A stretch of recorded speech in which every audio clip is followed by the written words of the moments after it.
আমি এখানে ভিক্ষা করতে আসি নাই, আমি এখানে টাকা তুলতে আসছি। তোর মতো ফকিন্নি রাখবে এই ব্যাংকে টাকা? তুই জানোস এই ব্যাংকে টাকা রাখতে হলে মিনিমাম 1 কোটি টাকার মতো টাকা রাখতে হয়। নোংরা ময়লা ছেঁড়া জামা কাপড় পরে থাকা সেই ছেলে প্রিমিস এখন 500 কোটি টাকার মালিক। কলেজে যেই ছেলেটাকে সবাই গরিব ফকিন্নি বলে অপমান করত, সেই ছেলের আসল পরিচয় জানলে কি হবে কলেজের ছেলে মেয়েদের? চৌধুরী পরিবারের ছোট ছেলে প্রিমিস তাদের পরিবারের গরিবী পরীক্ষায় পাশ করে এখন তার অ্যাকাউন্টে 500 কোটি টাকা পায়। আর সেই টাকাগুলো জমা ছিল ঢাকা শহরের একটি নামি দামি ব্যাংকে, যেখানে শুধু বড় লোকেরাই টাকা জমা রাখতে পারত।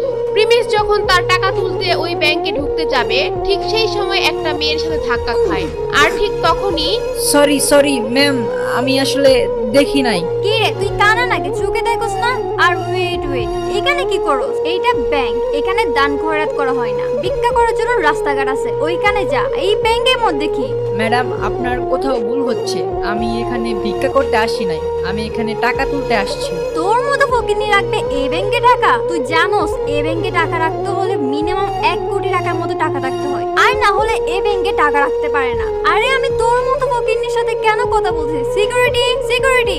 মেয়েটি সিকিউরিটি বলে চিল্লাতে থাকে। আর ঠিক তখনই ওইখানে হাজির হয় ব্যাংকের manager Yasmin.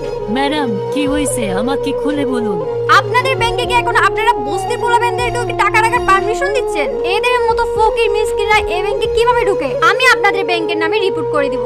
Madam, we are very sorry.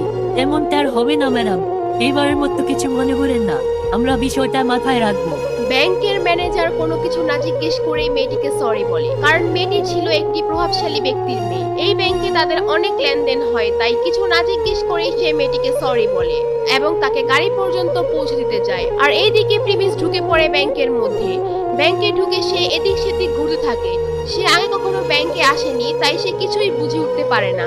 আর এইদিকে ব্যাংকের ম্যানেজার ইয়াসমিন ব্যাংকে ঢুকে প্রিমিসকে খুঁজে থাকে তাকে বের করে দেওয়ার জন্য। সে চারদিকে সব জায়গায় খুঁজে থাকে কিন্তু তাকে পায় না। সে মনে করে প্রিমিস ব্যাংক থেকে চলে গিয়েছে। আর ঠিক তখনই ইয়াসমিনের চোখ পড়ে ব্যাংকের ভিআইপি রুমের দিকে, যেখানে প্রিমিস হেঁটে ঢুকতেছিল। এটা দেখে ঠিক তখনই ম্যানেজার ইয়াসমিন বলে, এই ছেলে দাঁড়াও, এই দাঁড়াও। প্রিমিসকে দাঁড়াতে বলার পরেও প্রিমিস ওইখানে না দাঁড়িয়ে ভিআইপি রুমের ভিতরে ঢুকে যায় আর ভিতর থেকে দরজা লক করে দেয়। আর এইদিকে ম্যানেজার ইয়াসমিন ভয় পেয়ে যায়, কারণ ভিআইপি রুমে সবাই ঢোকার আগে ইয়াসমিনের পারমিশন নিয়ে তারপর ঢুকতে হয়। আর কেউ ঢোকার আগে ইয়াসমিন সেই ভিআইপি রুমে থাকা হেড ম্যানেজারকে কল দিয়ে বলে দেয়, কিন্তু প্রিমিস তো কিছু না জিজ্ঞেস করে সেই রুমের ভিতর ঢুকে পড়ে। তাই ইয়াসমিন খুব টেনশনে পড়ে যায়। আর এইদিকে প্রিমিস ভিআইপি রুমে ঢোকার কারণে হেড ম্যানেজার বলে, এই আপনি কি চান এখানে? এখানে তো কেউ পারমিশন ছাড়া আসতে পারে না, আপনি কিভাবে আসলেন? আমি আমার টাকা তুলতে আসছি এখানে। আপনি টাকা তুলতে আসছেন, আপনার কাছে কোনো চেক বই আছে? না, আমার কাছে কোনো চেক বই নাই। চেক বই নাই, তাহলে কোনো কার্ড আছে? আমাদের ব্যাংকে ভিআইপি কার্ড বা ভিসা কার্ড? না স্যার, আমার কাছে কোনো ভিসা কার্ড বা ব্যাংকের ভিআইপি কার্ড এগুলা কিচ্ছু নেই। তাইলে আমরা আপনাকে কোনো টাকা পয়সা দিতে পারবো না। আপনি সোজা গিয়ে দরজা খুলে এখান থেকে চলে যান।